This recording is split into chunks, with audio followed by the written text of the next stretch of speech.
It was supposed to be quiet. You turned off the lights, you checked everything off your list, you even gave yourself extra time to wind down tonight. No screens, no emails, no caffeine, just soft light, a warm blanket, and the hope of a peaceful night. And yet, as soon as your head hits the pillow, your mind kicks in. What if I forgot something? Why did I say that earlier? Did I respond the right way? What if tomorrow goes badly? What if I never get this right? Thoughts spiral, memories loop, your breath grows shallow, your chest tightens, not dramatically, just enough to keep you alert. And as the minutes slip by, sleep feels further and further away. You try to think positive. You tell yourself it's not a big deal. You try deep breathing, but now you're thinking about how you're breathing. You try to let go, but that just makes you feel more tense. Because the more you try to control your mind, the louder it gets. This is nighttime anxiety, and you are not alone. Why the mind races at night? There's a reason your thoughts pick up speed the moment you lie down. It's not because you're broken. It's not because you're bad at relaxing. It's because your mind, just like your body, needs space to process. And for most of the day, that space doesn't exist. During the day, your mind is in task mode. It's scanning, focusing, reacting, completing. You're solving problems, making decisions, filtering input. There's no time to reflect, no time to feel, no time to process that one conversation, that one look, that one small worry that passed by too quickly to catch, but not too quickly to register. But at night, everything slows. The noise fades, the distractions disappear. There's nothing to fix, no one to respond to, no urgent email waiting. And in that stillness, your brain shifts modes from doing to integrating. And that's when the thoughts come. Because all the things you didn't have time to think about during the day are still sitting there. All the unprocessed moments, the unfinished emotions, the little worries you pushed aside so you could function, they come forward now. Not because your mind wants to torture you, but because it's finally quiet enough to hear what's been waiting. This is why your brain races at night. Not because something's wrong with you, but because you've been holding too much. Your mind is trying to catch up. It's trying to close loops. It's trying to make sense of everything that never had time to be felt. And sometimes it gets stuck in overdrive. Not because you're doing anything wrong, but because your system has forgotten how to shift gears when the day ends. It's like slamming the brakes on a car going 90 miles per hour. You can't just stop. You have to slow down gradually, gently. But no one taught you how to do that. They told you to just relax, just breathe, just go to sleep, as if calm could be commanded on cue. But real calm isn't forced, it's built. And it begins by understanding. Your racing thoughts aren't your enemy. They're the echo of everything you've been trying to hold in. And the more compassion you show them, instead of resistance, the easier it becomes to guide them back toward stillness.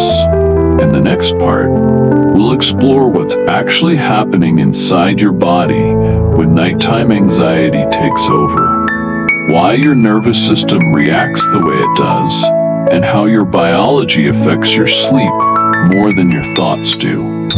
Because before you can calm the mind, you have to understand what the body's trying to protect. The physiology of nighttime anxiety. Your body isn't trying to ruin your sleep. It's trying to protect you. That tightness in your chest, it's not a mistake. That knot in your stomach, that shallow breath, that pulse in your throat, none of it is random. These are ancient signals designed to keep you alive. You see, your nervous system doesn't operate on logic. It doesn't care if the deadline has passed, or the conversation is over, or the danger is only imagined. It operates on sensation. And when it detects any sense of threat, even emotional threat like fear of failure or fear of judgment, it responds the only way it knows how, with activation. During the day, this activation gets masked by activity. You move, you talk, you problem solve. Your adrenaline stays high, but you barely notice. You call it being productive, staying busy, getting things done. But it's still stress. Just manage stress. At night, that activity stops. But your body is still running the program. This is why you lie down and feel your heart start to race. You didn't suddenly become anxious. You just stopped distracting yourself from the anxiety that was already there. Let's talk about cortisol. It's your body's primary stress hormone. It follows a rhythm, highest in the morning, lowest at night. But if your day is filled with micro-stressors, rushing, holding your breath, skipping meals, constantly staying on, your cortisol stays elevated. And when bedtime comes, your body doesn't shift into rest mode. It stays in alert. Not because you did something wrong, but because your system didn't get the signals it needed to switch gears. And then there's adrenaline, the quick response hormone. It's not just for danger. It's for emails that spike your heart rate, texts you didn't want to read, thoughts that won't leave. You can be lying perfectly still in your bed, and your body is releasing adrenaline like there's a bear in the room. But the bear is your mind.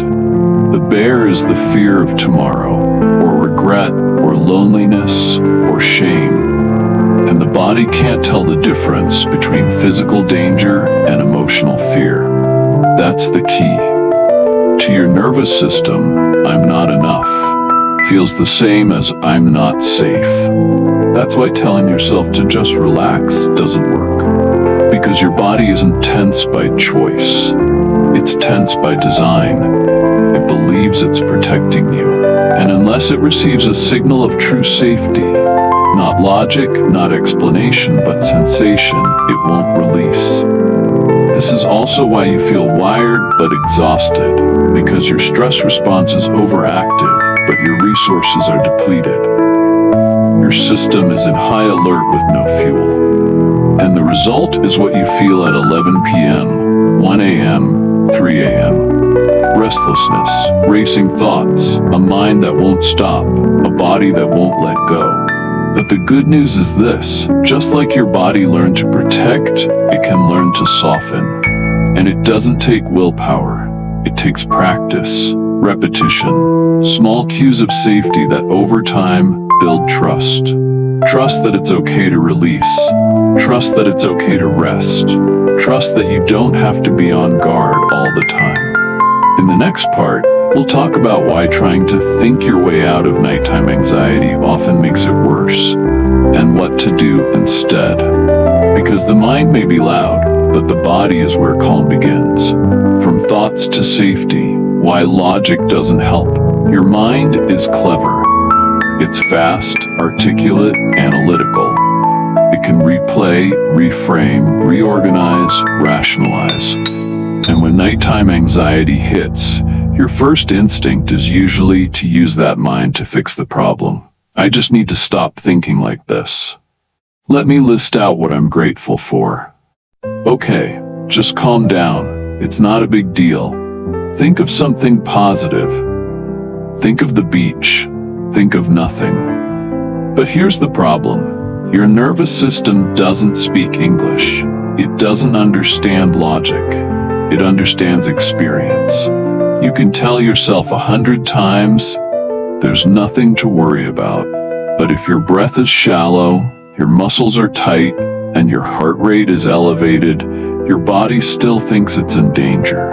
And it won't let go until it feels otherwise. That's why thinking harder doesn't work. You're trying to reason with a system that runs on sensation. And the more you push against your thoughts, the more resistance you create. Your brain goes into a feedback loop.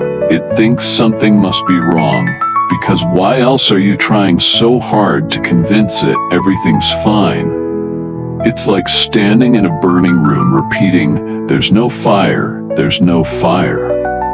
Meanwhile, the alarm keeps going off. Not because the alarm is broken, but because the system is picking up smoke, and your words don't put out smoke. This is where most people get stuck. They think their thoughts are the problem, but often their thoughts are just symptoms.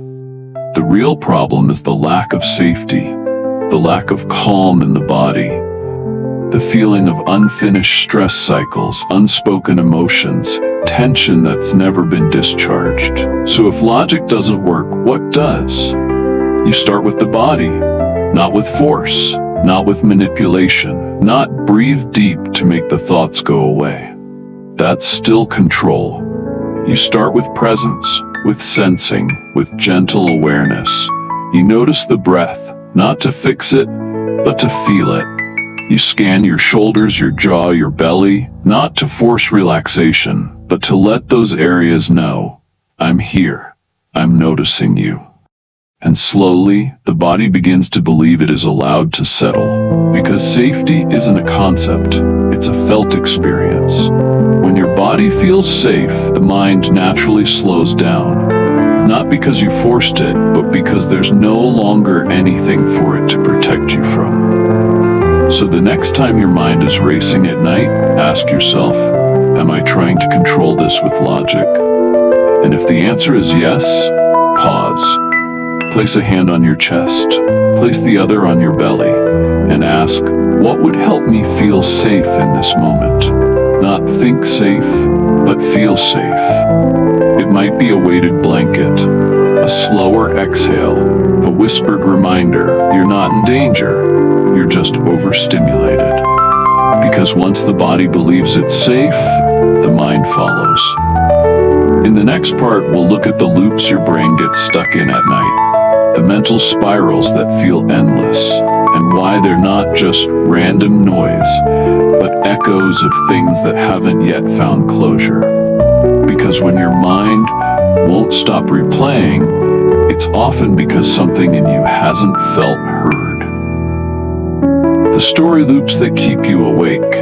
You're finally in bed. The lights are off. The house is quiet, but your mind isn't. It starts small, a memory from earlier, something you said, something someone else said, then it loops. You replay it, you reword it, you wonder what they really meant, you imagine how it could have gone differently. You tell yourself it doesn't matter, but the loop continues. Or maybe it's not a memory, maybe it's a worry, a what if. What if tomorrow goes wrong? What if they're upset with me? What if I never figure this out? The thoughts don't feel helpful, but they don't feel optional either.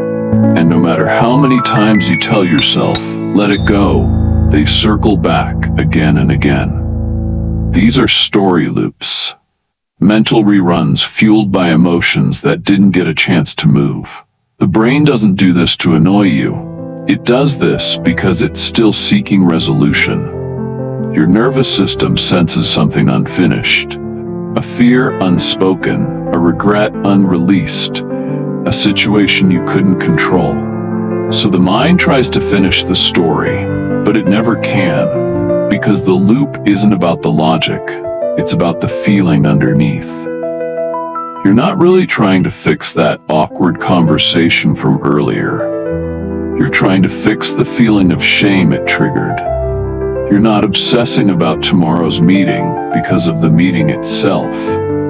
You're trying to manage the fear of being misunderstood. The loop is never about the surface. It's about the emotion still waiting to be felt. And the longer that emotion stays unacknowledged, the longer the mind keeps circling. This is why reasoning doesn't help.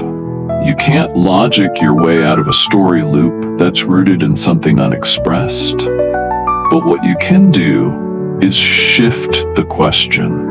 Instead of asking, how do I make this stop? Ask, what part of me is still needing to be heard right now? Sometimes it's a part that's afraid. Sometimes it's a part that's sad.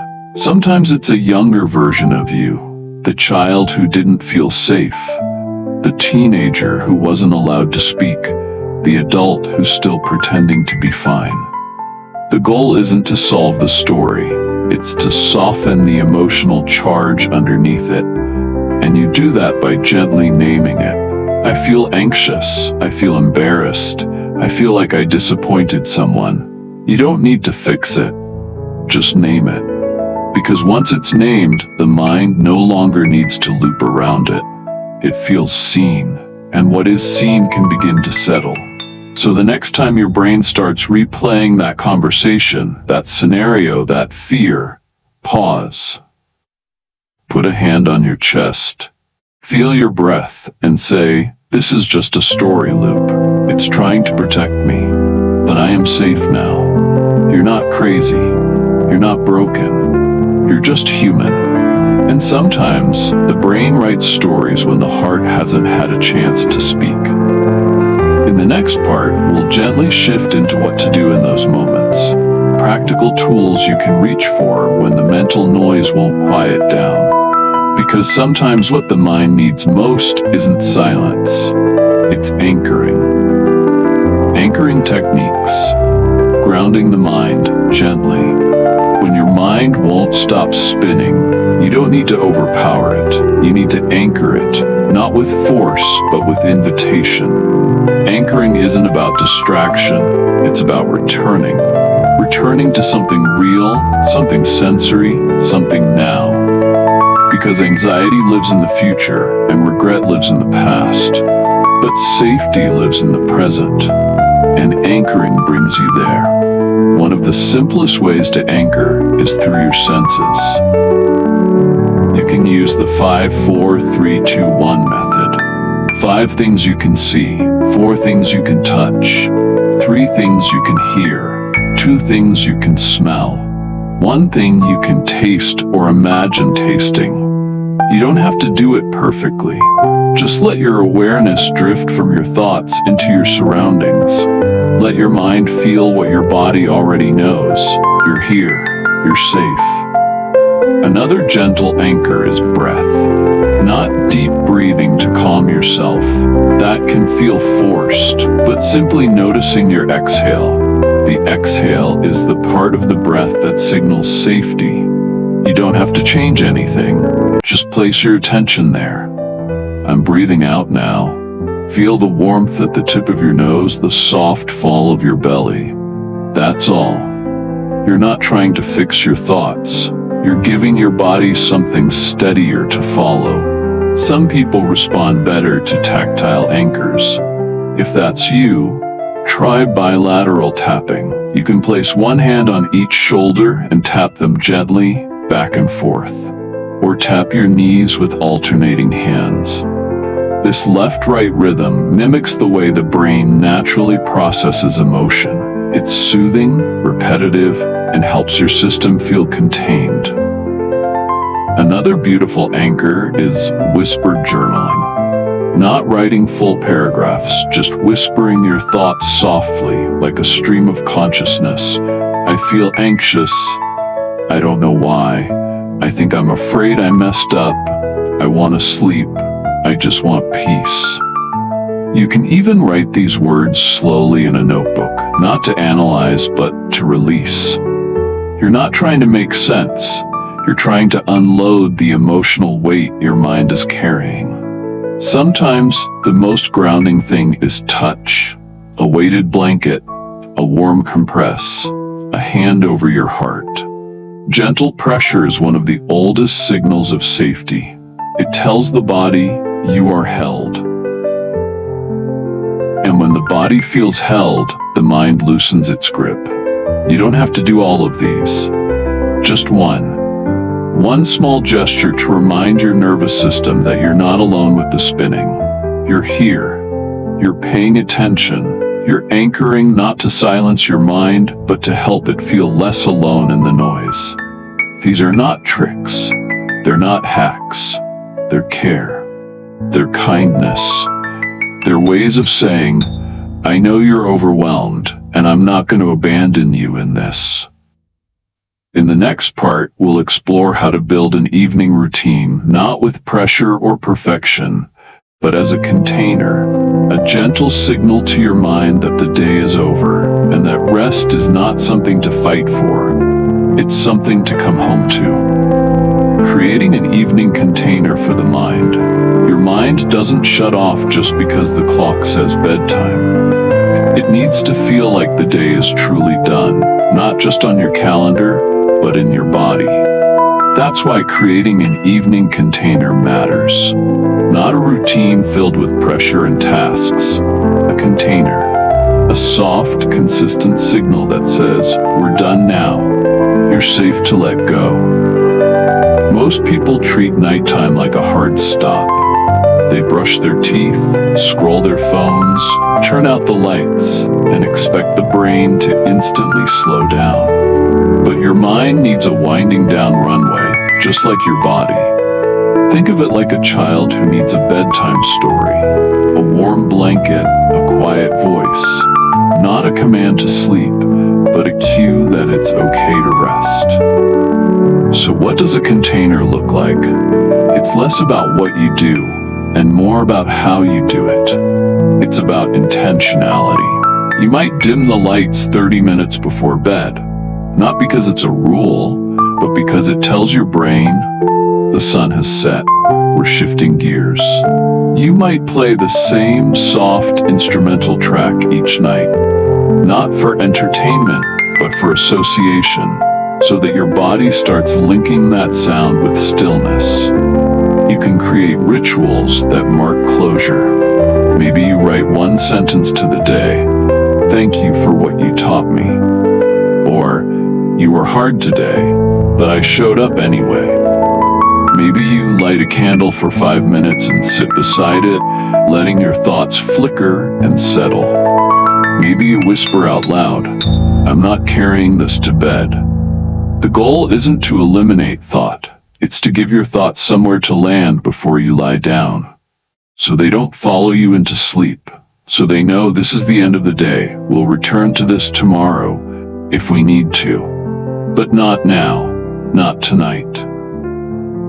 Your container can be small. 5 minutes. 3 breaths. 1 pause at the doorframe before you enter your bedroom. But do it with presence. Do it as a gesture of care. Not just for your sleep, but for your overworked, overstimulated, overthinking self. Over time, this container becomes sacred. Your nervous system begins to trust it. Your mind starts to slow before the pillow, not after. Because it knows there's a rhythm now. There's an ending. And in that ending, there is permission. In the next part, we'll talk about the hardest truth. You don't have to solve everything before you sleep. You don't need to finish the story. You don't need to figure it all out. You just need to believe that rest is possible, even in the middle of uncertainty. Because peace doesn't come from resolution. It comes from surrender, trusting that you don't have to solve it tonight. There's something in you that believes rest must be earned. That until everything is figured out, settled, resolved, you haven't done enough to deserve peace. So you lie in bed still thinking, still solving, still playing out scenarios in your head. Maybe if you find the right thought, the right plan, the right answer, your body will finally relax, but it doesn't. Because rest doesn't come from having it all figured out. It comes from letting yourself stop trying to. The mind is a beautiful problem solver. It wants to help. It believes the more it works, the safer you'll be. So it replays, reorganizes, reconstructs conversations and drafts solutions in the dark. Not to hurt you, but to protect you from the unknown. Because uncertainty feels dangerous, and thinking gives the illusion of control. But here's the truth your nervous system longs to hear. You don't have to control everything to be safe. You don't have to finish the story tonight. You don't have to carry every thread of your life into your dreams. It is okay to let it rest unfinished. It is okay to put it down mid-sentence. Because rest is not a reward for fixing everything. It's a necessity that makes the fixing possible. Think of it like this. You're trying to untangle a knot. The harder you pull, the tighter it gets. But if you pause, if you breathe, if you soften your grip, space appears. The knot loosens not through force, but through patience. That's what surrender looks like. You don't need to say I'm fine. You don't need to believe everything is okay. You just need to say, I can leave this here for now. You can whisper it, write it, think it as you turn off the light. This can wait. I will return to it with more clarity, not by thinking harder, but by resting deeper. This is not giving up, it's giving over. You are not failing by sleeping before the solution arrives. You are building the strength to meet it when it does. So tonight, instead of trying to finish every thought, try one sentence. I don't need to solve this right now. Say it as many times as you need. Let your body absorb it like medicine. Let your breath slow just a little. Let the weight fall just enough for the mattress to hold it. You are allowed to stop, and you are still worthy, even in the pause. In the next part, we'll close this episode not with answers, but with presence. A soft reminder that sometimes the deepest rest comes not from changing your thoughts, but from being with them, gently, without resistance, until they no longer need to be loud. Gentle words to close the night you've carried so much today. Even the things you didn't say out loud, even the feelings you thought were too small to matter, even the weight you didn't let anyone else see. You held it, you moved through the day with it, and now you're here, at the edge of sleep, and something in you is still holding on to one last worry, one last thought, one last breath of resistance. It's okay. Let it be here, just for a moment, then slowly let it soften. You don't have to be calm to deserve rest. You don't have to be peaceful or clear or fully resolved. You can be messy and tired and unsure and still lay down. You can be mid-process, mid-healing, mid-heartache, and still close your eyes. You can be human, not perfect, soft, not polished, and still rest. Right now, nothing else is required. You don't need to know what tomorrow holds. You don't need to have the next step figured out. You just need to be here, in this breath, in this moment, listening, not fixing, noticing, not judging, just being. Let the blankets hold what you've been holding.